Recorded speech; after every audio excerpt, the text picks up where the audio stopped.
Okay, hey, hi, hello, how are you? We are back at it again with another video. And again, as you can tell, this must be my look, is that I feel most safe in this sweatshirt of mine with a hood on. It's Sunday, it's another week, and I decided to change up the photo challenge a little bit this week. This week, you're going to only have one challenge, and it's going to be a photo series, okay? And I'm going to explain to you what a photo series is. I'm going to show you how to make one, how to recognize what works, what doesn't work. I'm going to give you a theme, and then I'm going to give you a couple free editing apps to actually just create the whole string of images together into one nice little package. So let's get going here. All right. Hello, there's my face. And let's begin here. So what is a photo series? This is what we're talking about for this week, March 30th through April 3rd. Can you believe it? Another month. And I haven't seen you all in 2 weeks. It's kind of crazy. So let's first start off by defining what a photo series is. It's a set of images that are presented together on the same theme, edited in the same style, and with the images linking together. So they need to be presented all at the same time. So if you can see here, the images are all the same, right? They're all kind of weird. They're all showing a little bit of a bathroom, black and white. We're not exactly sure what's going on, but the sink seems to be in all of the photos somehow, that whiteness of the sink. So that's something to think about. So let's look at this one here. What do you see? Take a good look.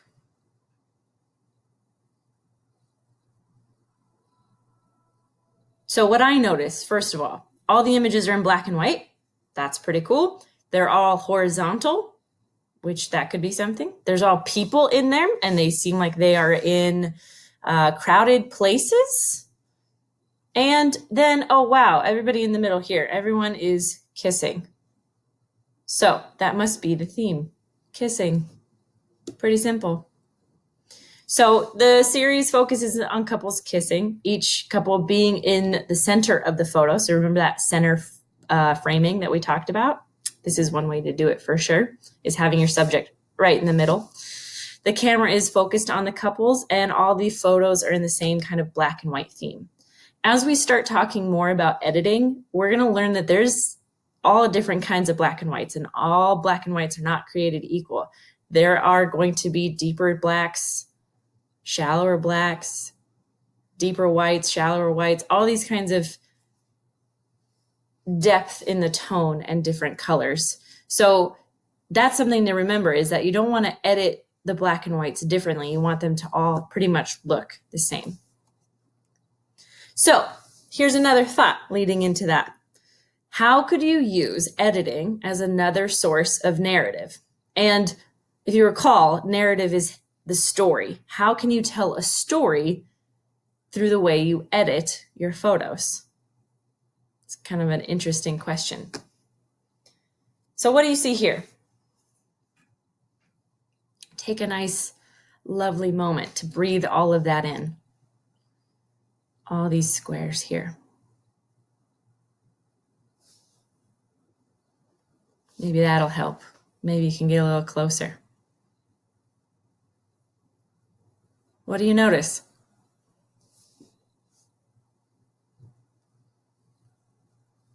Let's talk about it. They're all in the exact same format. It's a square format with a really thick black border, very, very heavy. They're in different locations and they have different scenes, but something to pay attention to here. Each features negative space. Remember the room to breathe-ness? That's what we're talking about. Negative space means it's pretty darn simple. It's very, very minimal. Lots of room to breathe. Each features negative space, and it's fairly an empty photo to focus on the scene. So from scene to scene, there are pretty empty photos, but pretty cool too. So let's take a moment and look through a few more photo series and just let them hit you. It doesn't really matter what you get from them. The point is that you're looking for how did they edit and what story are they trying to tell? And how do the photos link all together? There is no quiz. So if you decide to think about this, great. If you just decide to wait for each thing to pass, that's fine too. These slides will also be available on our Google Classroom, and you can, look at them anytime you want to on your own.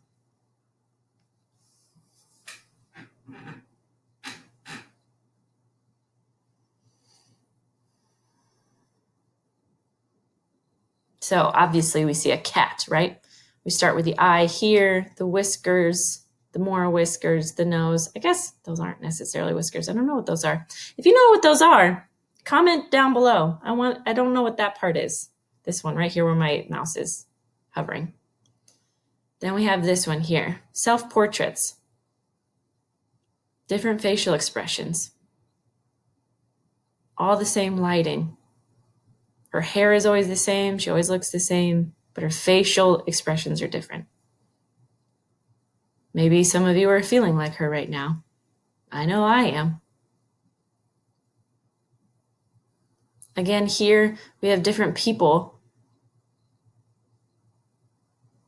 Some are doing the same actions, some aren't. Try to think about, what do you think the photographer was trying to say here? How are you interpreting it?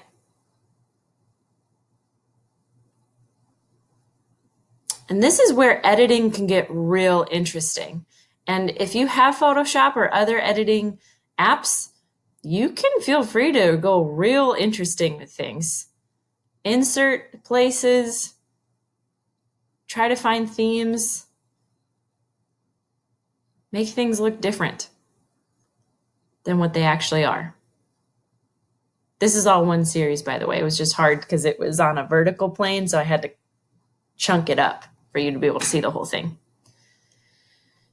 And then my face is in the way, but here, oh my gosh, there, that's probably better. Looks like we have kids and the ocean. Something like that. Exploring, maybe. Interesting. Okay, so this is where your new challenge comes in. So for the last couple of weeks, we've been doing just daily challenges. I've been giving you some type of composition challenge or something to find and capture, and that's been really fun. But let's see if you can come up with several photos that all go around one theme. And let me explain what I mean by that. So you're going to create a photo series answering the following question. And that question is, what occupies your mind the most this week? So I'm talking about this week, March 30th through April 3rd. What is occupying your mind this week? It's a really tough question maybe for some people, and others who are very self-aware might know it right away.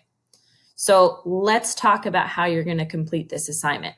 I don't want to get any photos today. None on Monday. None at all. I want today to be a day of rest and thinking and maybe exploring photo series on your own. So take your time. Don't take photos right away. Monday should be all about allowing yourself to think about the question that I've just asked you. Brainstorm or journal about some of the ideas.